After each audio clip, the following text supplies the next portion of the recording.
Alright everybody, so welcome back to Talking Gamer Zone. So for today's video, we got a little bit of a long one. So we're going to be talking about, first off, two games. We're going to be talking about Animal Crossing Pocket Camp for iOS and Android devices. And then we're also going to be touching up upon Star Wars Battlefront 2. Our copy, of course, is PlayStation 4, but pretty much what we say will hold bearance for Xbox One and PC as well. And lastly, of course, we will be talking about the fabulously, if I get this right, wonderful manga, Sweet Blue Flowers. This is provided to us by Viz Media, so thank you guys ahead for that, and we'll give you a few reasons why you should pick up this wonderful, wonderful manga. So without further ado, let's get right into it, guys. So first off, Animal Crossing Pocket Camp. This game, for me, pretty much came out of left field in terms of quality and playability.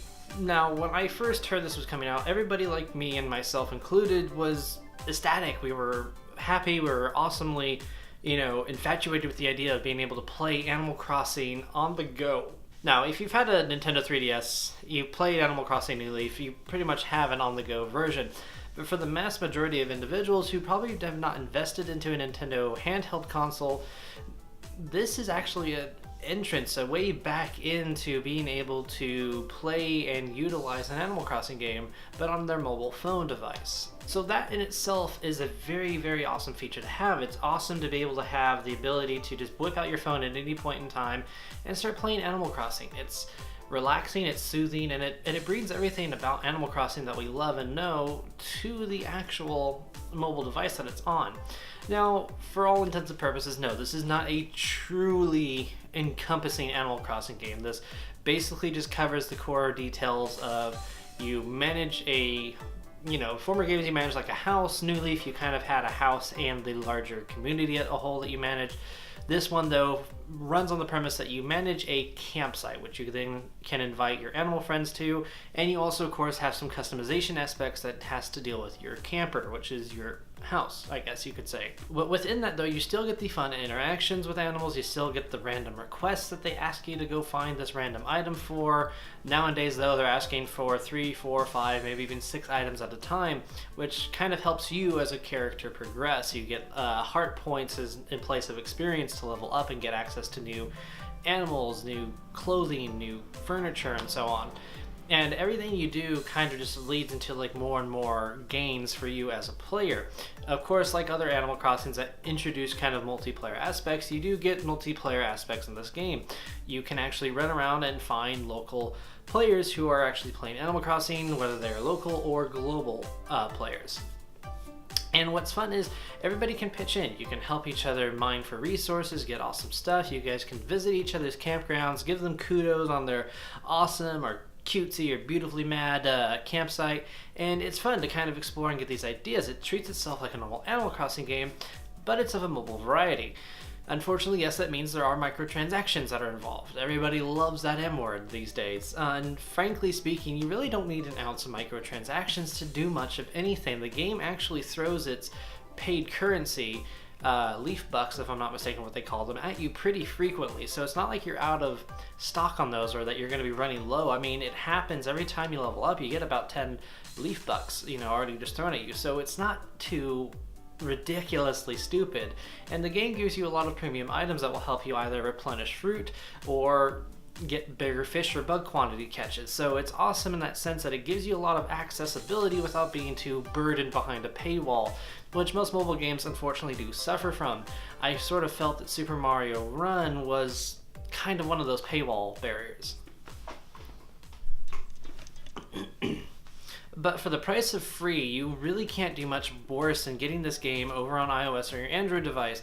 And frankly speaking, from the video game and pictures that I've just showed you guys as I've been talking, the game is really well polished. It feels, it looks, and it sounds just like an Animal Crossing game. So that's kudos in of itself. So yes, next up on the list is Battlefront 2. This game has been hotly contested right up until the day before release, where EA and DICE basically turned off microtransactions. So the biggest concern that I've been seeing for this game is the simple fact that, hey, everyone's going to have all these purple, these high-end legendary skills and abilities, and they're just going to, wash the floor with us. But what really do those abilities give you? They give you, yes, a quicker cooldown on the ability use. So say, for example, you're playing a character class that requires you to use a grenade launcher, and they're pretty effective. And this purple legendary card that you have now allows you to do it, you know, every 5 seconds or something. The cooldown is lower, you need to do a little bit more damage. And the biggest fear that players had was that they would be basically overpowered. Well, let me share some advice to you. If the player behind that has money to spend, that doesn't necessarily mean that they are a good player. I can go into a match and I can perfectly trounce any player that has a legendary if they suck. I mean, there's this thing called skill in a gaming set. If they lack skill, then guess what? They're gonna lack the polish to properly use those abilities. Sure, they can spam them and be quite annoying, and they'll get some kills. They'll ruin your day. They'll make getting an objective tedious and hard. If anything, I think the most hard aspect about this game is the heroes. If you get a player who knows what they're doing, they can really just run a match in favor of one side, especially if they're heroes, because A, nobody else seems to focus on them. Outside of that though, you know, this microtransaction thing isn't really a bad deal, because the players that are usually doing it, again, they don't know how to play the game. They're there just for, maybe because it's Star Wars. Like me, I bought this game because I love Star Wars. Yes, I have an anime-focused channel. I love anime, but this is what got me into nerdom. This is what got me into fandom. I spent hours drooling over Star Wars lore. And this game makes me feel like a kid again, much like the first one did.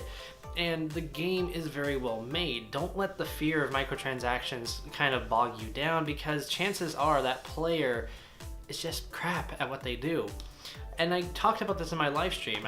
Most of you that were watching our live stream over on Twitch, you guys saw that, yeah, sure, it depends on the map, but really, if I can get going, I don't have any microtransactions.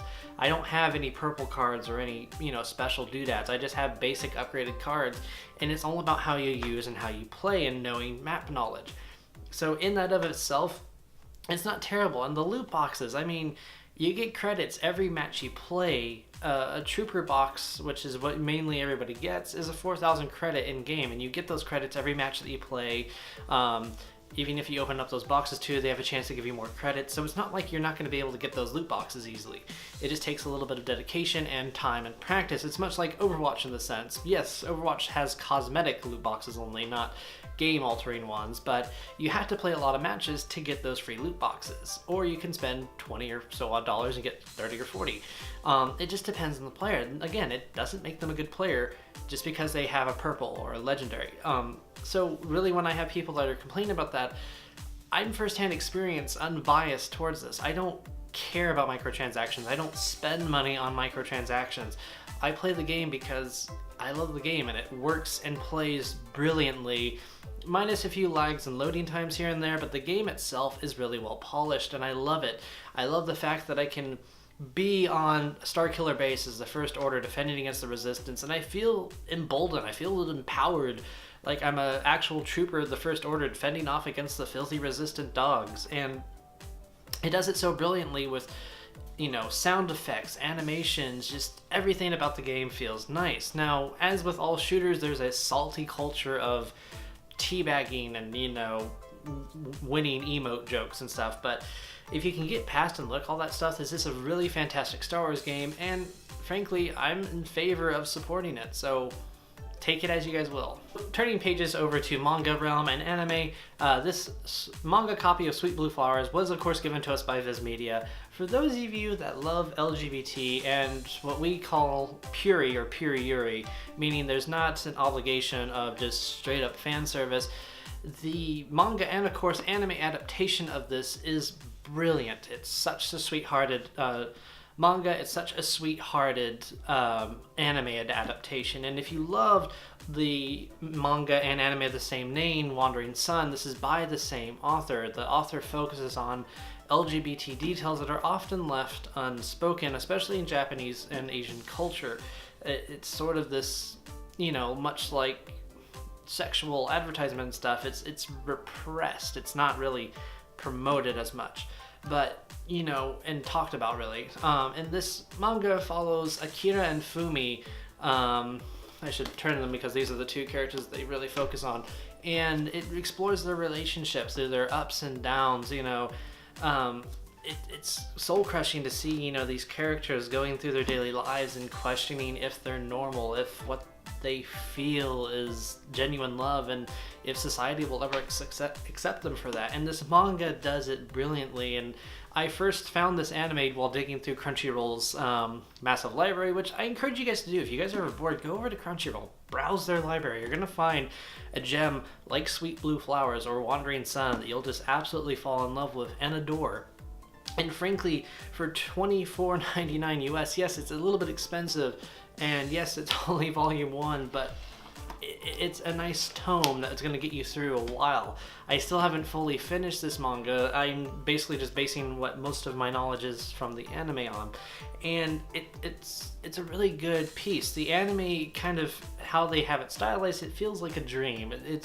The animation is very dreamy, it's very soft, and that, you know, really fits well with the themes of wondering if this is all real or if it's all just a dream, and if what they're doing means anything, and if their love is something more than it is or something more that it actually isn't. So, you know, this is really wonderful if you guys are looking for something that's just not blatantly fan service. As somebody who, as you can tell, loves Kill la Kill, that is as fan servicey as some anime get. It's not as bad as things like, say, Monster Musume or Super Sonico the animation, but you know, when it comes to Yuris, they are often very hit or miss. They can be very gushy and fan servicey and skimpy, I should say. Others like this are very pure in the sense of how they portray everything. And really, if you guys love Sweet Blue Flowers, you guys will love Bloom Into You, and you guys will also love Kase-san and Bento and so on. That manga series, they're all fantastic, and I highly recommend, if you guys find this, pick this up and give it a chance. It's really worth your time, and I think it's worth your money. Alright guys, so that's it for today. I could have broken this down into separate videos, but I really kind of wanted to give you guys a nice big video to kind of munch on and chew on, since I really don't post videos too often.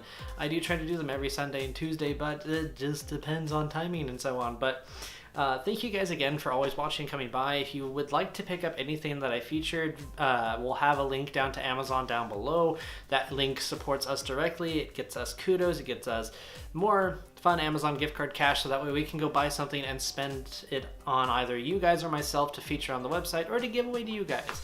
So if you guys are into that, links down below. Of course, you guys can always donate to us at our official coffee page to keep OGZ caffeinated and running. It is very, very appreciated and loved. So hopefully to see you guys Tuesday. I'll probably have something randomly anime there to talk about, since I really haven't had anything anime to talk about. So hopefully I'll see you guys there on Tuesday. And thanks again, everybody, for watching, and I'll catch you guys all in the next one. This has been Costas with Taki Gamer Zone. Peace.